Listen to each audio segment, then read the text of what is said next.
Hi, my name is Victoria, and today's segment is about dysfunctional leadership, how to understand when you may be dealing with a toxic leader, and how to handle that situation. There are many types of dysfunctional leaders: bullies, narcissists, unethical leaders, unsupportive management, intolerable bosses, and those who are power hungry. There are many other types of toxic leaders, and this information today will help you understand when to identify a dysfunctional leader and how to best deal with that leader. Toxic leaders tend to only care about their own success and don't think of the team's well-being, causing stress, disengagement, lower motivation, lower job satisfaction, and less trust within the team. These leaders can emerge from being given the power of the leader role, and sometimes these leaders can slip by through interview process. During any interview, we know we need to sell ourselves to the organization to get that role, telling them why we are the best for the position. The problem with toxic leaders is that they are so good at talking about themselves and their achievements, they can convince the hiring team smoothly. If the hiring leaders are unable to identify toxicity, they are going to hire or promote that person. Once this person is in the organization, they may still show how great they are, and the team starts off with positive feelings toward. As the new leader pretends to be the best, eventually the followers realize the toxicity, bullying, demanding, demeaning behaviors of this person. Those team members feel stuck. In many cases, the upper level leaders don't believe the followers when they talk about the toxicity of this person, and nothing is done to change. This decreases the rapport and safety of the work environment, causing people to lose job satisfaction and then leading to a higher turnover rate. Polluters and conformers are now created within the team. Polluters are those with the same views as a toxic leader and start to behave in the same negative ways. Conformers are those who are afraid to stand up against the toxic leader, and their needs are never met. Colluders help enforce negative behaviors and become recognized by a toxic leader as people who do as they are told with no questions asked. Colluders make the best of the situation by benefiting from agreeing with and showing support to the toxic leader.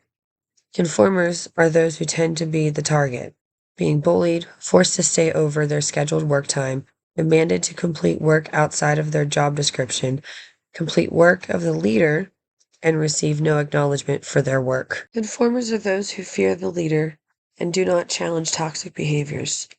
Many times, people in groups assume someone else will take care of the problems, leading to no one acting on anything, allowing toxic behavior to continue. Most conformers go along with the way of a group to fit in and not become a target, which causes more reasons for a toxic leader to be in their position. Does this sound familiar to you? Have you ever been involved in a toxic leadership situation? What part did you play? Were you a colluder or a conformer? Or did you stand up and say something? Are you currently stuck in this type of situation and don't know how to get out or help the situation? Well, today I will give you some ways to approach the toxic leader without upsetting them and how to reach out to those upper level leaders. Here are 10 steps you can take to deal with a toxic leader and protect yourself in the process. Step 1. Know the toxic leader is a real health threat to the organization.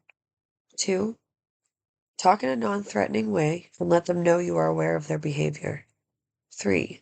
Go through your organization networks to express your concern. 4.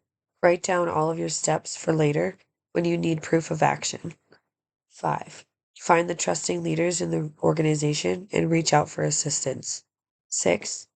Keep a firm attitude and refuse to engage in dysfunctional behaviors. 7. Continue productivity, even if others are trying to undermine you. 8. Try to ignore pettiness and take the long-run view. 9. Do not participate in secret meetings or agreements. Don't be sneaky. Number 10, the most important thing to remember is that toxic leaders will eventually meet their demise because they are fundamentally flawed. These steps will help you keep a strong argument for proving that the toxic leader is acting on their own behalf with zero care about the well-being of their team. Keeping everything written down will help you stay on track, and when confronting the leader, you can avoid mind games they may try to play.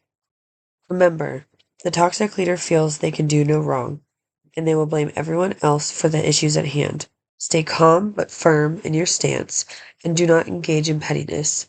Having the support of other strong leaders in the organization and other followers will help move the process smoother, and you will be able to rid the dysfunctional behaviors. Today, I have a special guest from a company that recently had to handle a situation with a toxic leader. My guest's name is James. He is a human resources director. Hello, James. Welcome to the show. Hello. So tell me about the situation. Well, the general manager's name was Kay.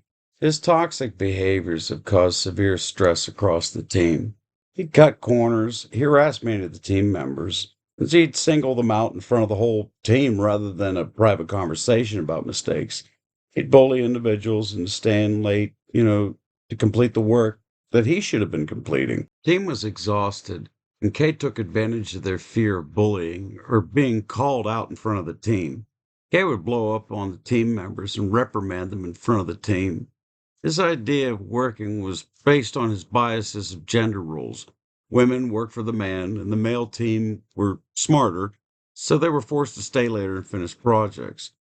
Kay didn't pay attention to the strengths of individuals, and he felt that someone with tenure at the organization was a better fit for any role, someone new with outside experiences. Kay chose his favorites, putting those team members on the spot. When ideas would fail, they were all called incompetent. But when the tasks were successful, Kay would take all the credit. It sounds like this had a major negative impact on the team, causing lack of job satisfaction, lack of commitment, stress, and turnover, making it more difficult for the team to successfully complete tasks. This leader allowed heuristics and biases to guide his way of decision making to cut corners, which had been no way to lead. Acting on the thought of this is how we do things gives no room for improvement for a team to grow. Kay was truly a toxic leader from all perspectives because he wasted time, money, resources, and did not utilize the team's skills for the right roles. Kay was a bully, controlling, rigid, and narcissistic toxic leader.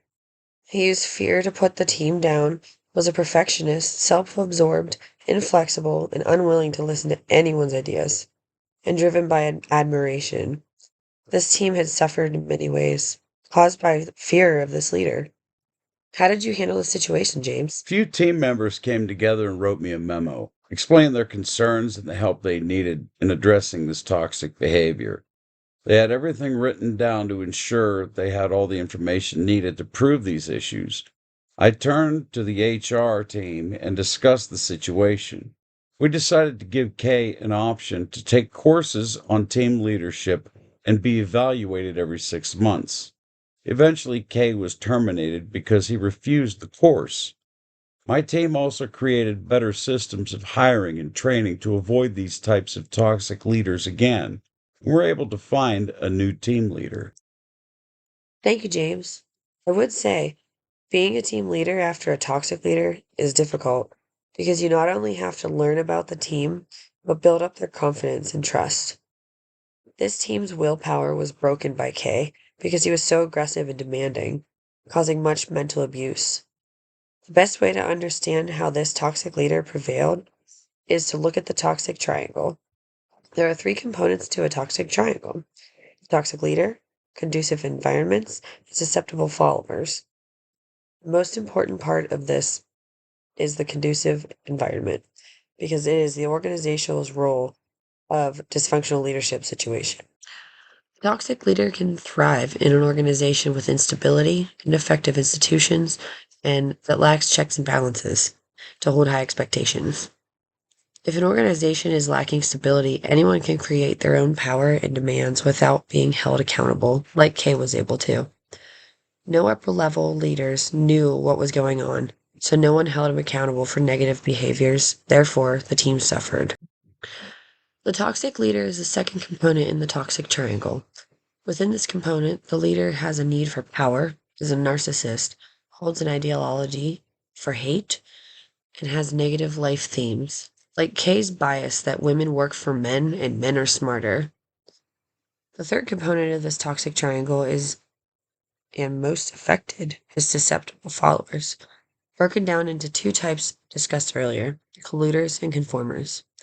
Whether followers fear the toxic leader or behave in similar ways, they are the most affected by toxic traits because they are being bossed around by a power-hungry leader, not being the type of leader that was expected. It is the responsibility of the organization to protect their entire team and create job satisfaction and safety, or they will have outcomes like Kay's situation.